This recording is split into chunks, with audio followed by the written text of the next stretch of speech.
Hello दोस्तों, इस video में हम बात करने वाले हैं सिंधु नदी समझौते के बारे में, जो कि भारत और पाकिस्तान के बीच में हुआ था। और इस समझौते को लेकर पाकिस्तान आए दिन भारत पर आरोप लगाता रहता है। तो चलिए बात करते हैं कि ये समझौता क्या है। तो चलिए पहले हम बात कर लेते हैं नदियों की। तो ये जो सिंधु नदी होती है वो यहाँ पर एक झील है, मानसरोवर झील। यहाँ पर मानसरोवर झील है।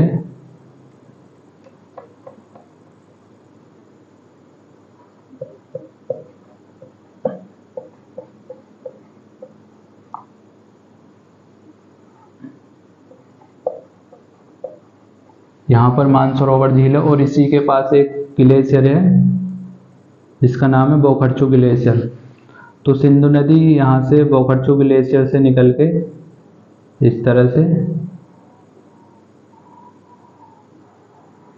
होती हुई और फिर पाकिस्तान में होती हुई यहाँ पर आती है। और एक ये है सिंधु नदी। और एक नदी यहीं के इसी के पास से निकलती है, यहाँ से राकसताल से ये निकलती है, सतलज नदी। और ये यहाँ पर निकलती हुई यहाँ पर एक दर्रा है, यहाँ पर बना लेता हूँ मैं। यहाँ पर एक दर्रा है, ये अलग कलर से बना देता हूँ मैं। यहाँ पर एक दर्रा है, यहाँ से ये नदी प्रवेश करती है और इस दर्रे का नाम है सिपकिला दर्रा।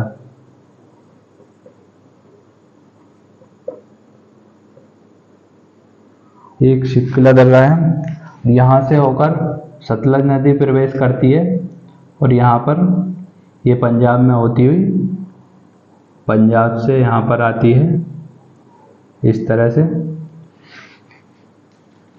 और इस जो है यहाँ से हिमाचल से 3 नदियाँ निकलती हैं। एक नदी निकलती है यहाँ से चिनाब नदी, जो यहाँ से होती हुई इस तरह से यहाँ पर सतलज में मिल जाती है। और इससे ये सतलज नदी है,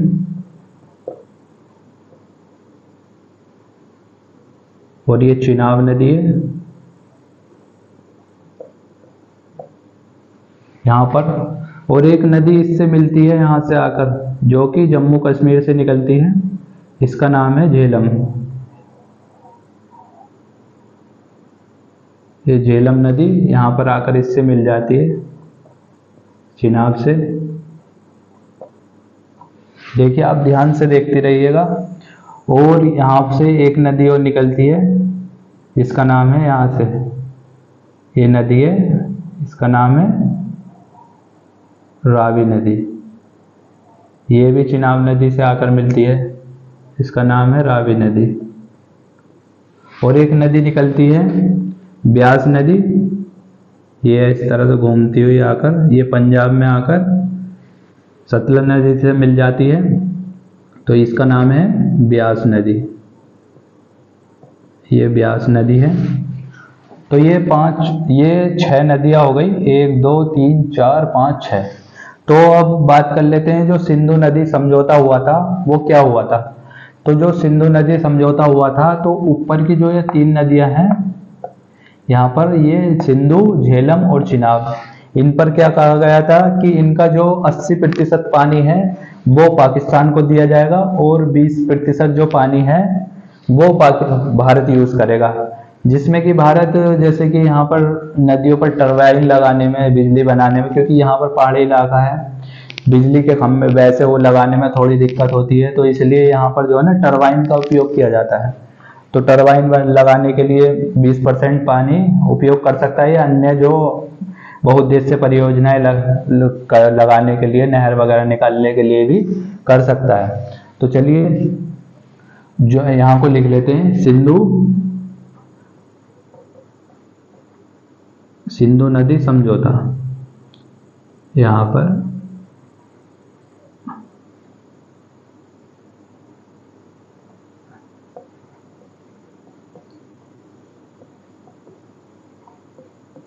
ये क्या था,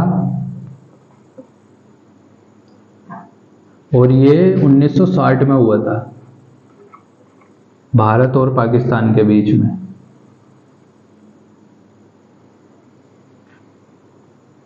पाकिस्तान आए दिन इस समझौते को लेकर अपना जो है भारत के प्रति विरोध जताता है कि भारत क्या कर रहा है, कि भारत जो ये 20% पानी उपयोग करना था ऊपर की नदियों का, कि वो भारत 20% से ज़्यादा कर रहा है, ऐसा पाकिस्तान का कहना है।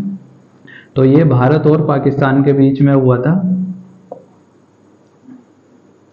भारत वर्सेस पाकिस्तान नहीं लिखेंगे, भारत पाकिस्तान लिखेंगे।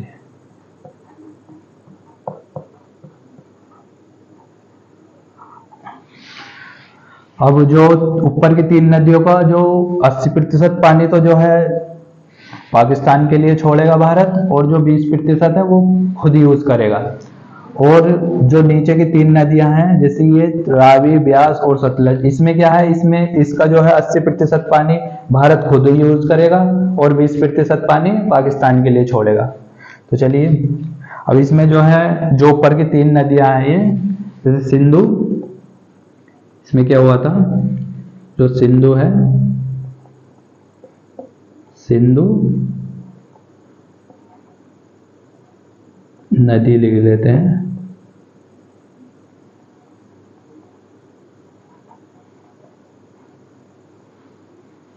सही है। और यहां पर इसके नीचे है झेलम नदी,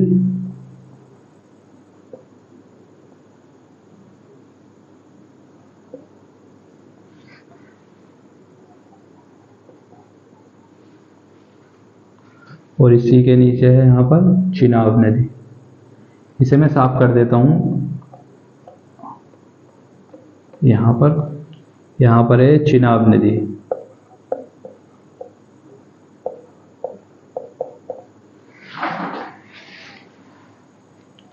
चिनाब नदी, और यहाँ पर नीचे लिख देता हूँ नीचे की 3 नदियाँ, जैसे कि रावी हो गई, रावी के नीचे कौन सी है, ब्यास, और ब्यास के नीचे कौन सी है, सतलज।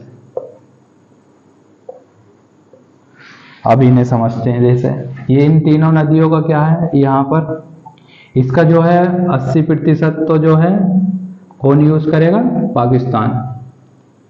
इसे PA के लिख देता हूं मैं, पाक, और 20% यूज करेगा इसका भारत, यानी कि इंडिया। और इन 3 नदियों का क्या था, इनका जो है 80% यूज कौन करेगा, इनका जो 80% है, 80% है वो इंडिया यूज करेगा, और जो 20% है वो पाकिस्तान के लिए छोड़ेगा। पाकिस्तान लिख देता हूं मैं यहां पर।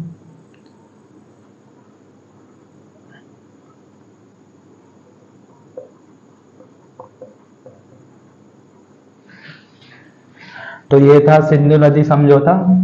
इसमें हमने जो है नदियों पर बात नहीं की है, इसमें हमने सिर्फ सिंधु नदी समझौते पर बात की है। नदियों के लिए हम किसी और वीडियो में बात करेंगे डिटेल में। तो चलिए वीडियो को यहीं रखते हैं, फिर मिलते हैं किसी नई वीडियो में।